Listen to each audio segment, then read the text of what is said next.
Hello, my name is Starla Henderson and with Fronterhouse Quilts blog, and today we are going to continue our work on our spring sampler.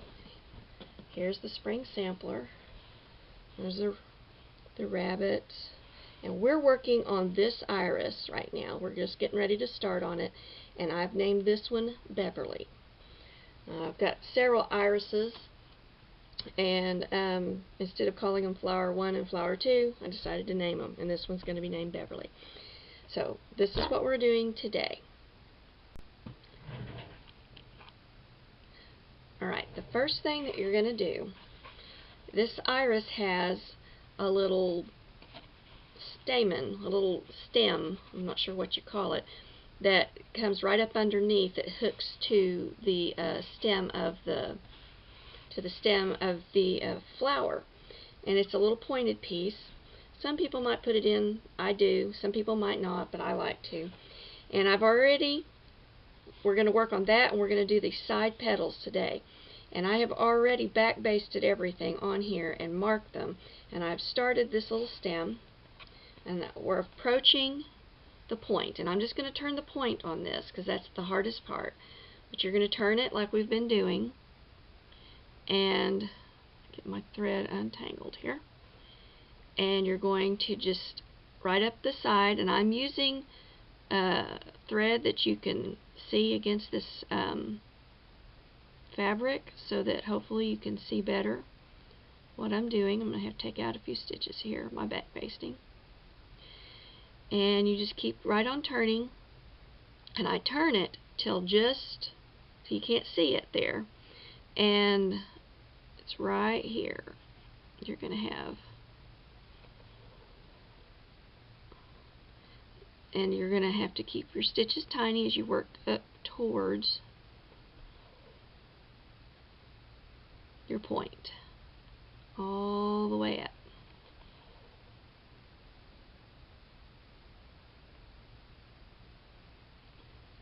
When you get to that point, you're going to go right in at the point, right where those lines come together. Go in, pull it tight, not too tight, but firm, and you're going to have to turn your work then. I'm going to clip down just a little ways and then pull this thread out of my way. Now, get this where you can see it, you're going to take your needle and you're going to stick it into this fabric right here. That's your seam allowance, right at the point. And just with that little swooshing motion, you tuck it under. And then I just give my thread just a little bit of a tug to pull that point back on out.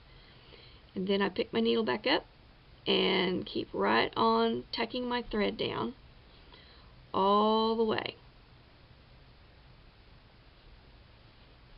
And you're going to take tiny stitches there to secure what you just tucked in. Now this isn't a really sharp point. Sometimes if it's a really small area, you have to clip out and just tuck this in, but you don't have to do that with this one.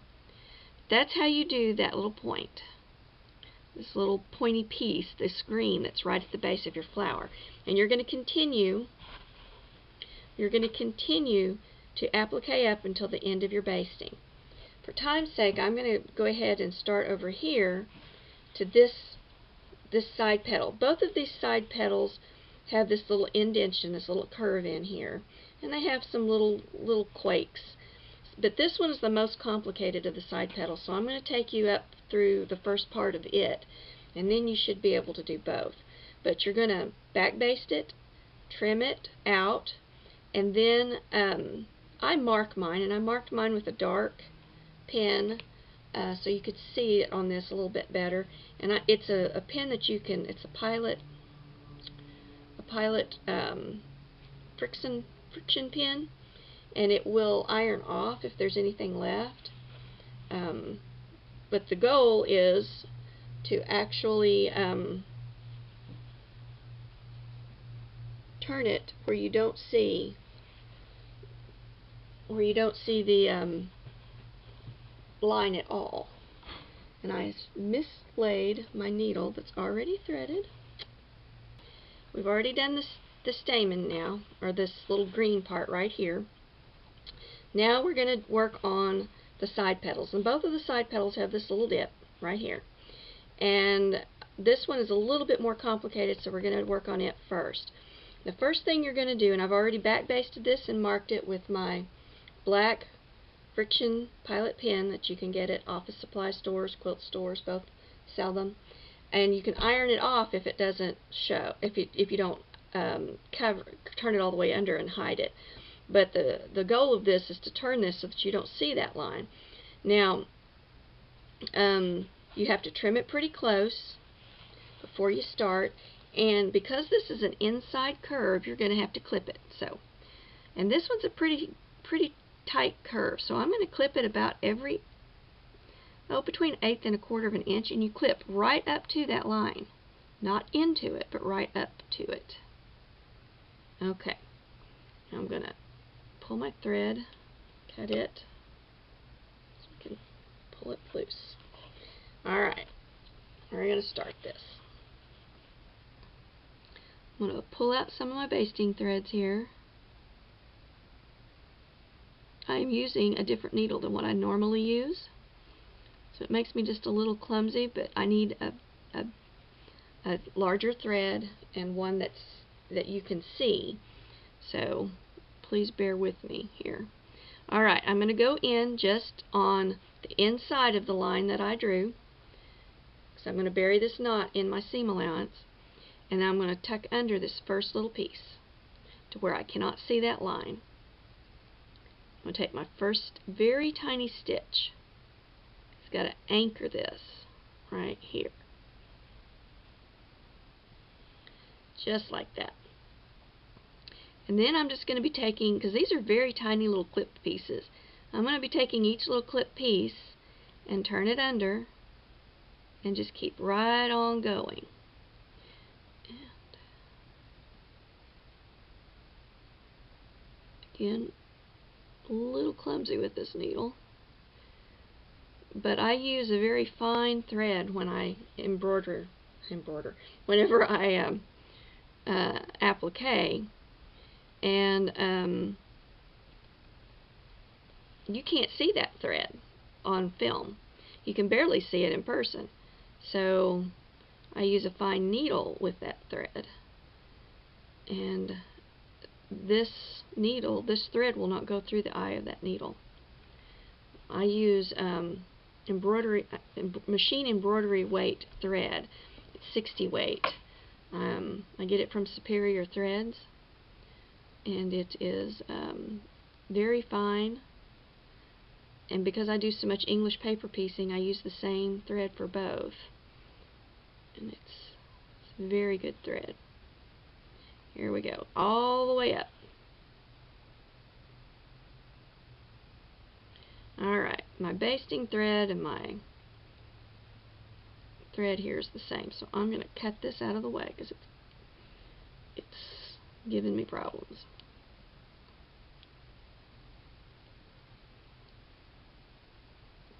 And you'll have to do that. That's the only trouble that I have found with my basting. Sometimes this thread will get in my way, but that's an easy fix, an easy to fix problem, and compared to some of the other challenges with some of the other methods that are out there, it's a very easy fix. Okay, and you're just going to keep right on going up this side. And I'm going to take you all the way up to this next spot, and then I'm going to show you how to go into these little indentions. Okay, we're not quite to that spot, but we are coming up onto a little rounded area. I'm going to clip my basting stitch out of the way. When you come to these little rounds, because that's what this is, it's a round, it's a little curve, an outward curve, you're going to just turn little bits at a time. And actually, I'm going to go ahead and trim this out just a little bit more. And go ahead and trim all the way to where I want to go with you guys. And you're just going to turn until that line starts to curve away. You don't want to turn past that, because then you're going to get lumpy on your turning. And you're going to sew right up to that point, and you may turn a stitch turn, stitch one stitch, turn, stitch another stitch, depending on how tight your outside curve is. But you're just going to turn it as far as you can where before that line curves back away from you, and then stitch it down. You're just going to keep right on moving. We're going to turn my work and keep right on going around this curve, just like that. It's outside curve, and you're coming into a little valley here. And as you come, eventually, like right there, you're going to get to a point where it's just not going to turn under anymore, because there's fabric pulling on it. So I'm going to clip my basting stitch out of the way, and now you've got this little inside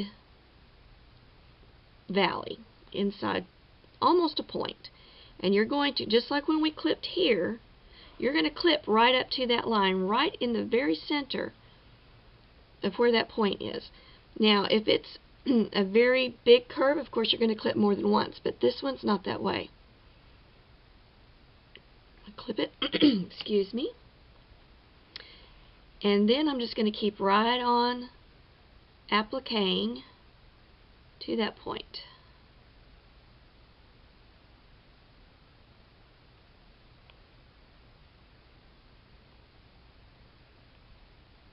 When you get to that point, you're going to take a stitch, and you're going to use tiny stitches. Sometimes they're going to be so close together you almost can't tell one from the other. You can go right into that inside point there. Then you're going to take your needle and put it right here, and you're going to just kind of swoop it. And I actually will run it along this inside little curve, and right here where, because this isn't a sharp one, I'm going to put my needle and then start coming up the other side.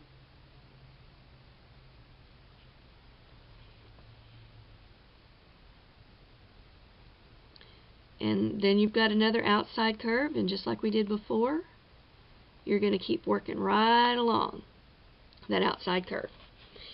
Now, as you go through this, you're going to have, get you back in camera here, there we go. As you go through this, you're going to have another little curve here, and you're just in a bigger inside curve here and an outside curve. That's the way these petals are made. And if you look on the drawing on the back, you can see it even better. But see, it's all this way here. This is the most difficult. This is the most difficult of these two outside petals. This one's pretty easy. It's just got this large outside curve, a little bit of an inside curve here and here, and then this one right here. This one's got several. It's much more curvy than this one is. So we did this one, but you need to get these three things done, and then the next time when we're working on Beverly's iris, on Beverly here, we are going to do the very center portion of this flower, and it's a big one. So it's not hard, because the way I do this, I cover all of this. That keeps you from having trouble with making mistakes. So get these done on all of your flowers, and then we'll go to this next portion. This is Starla Henderson with Fronterhouse Quilts blog, and today we were working on the Spring Sampler.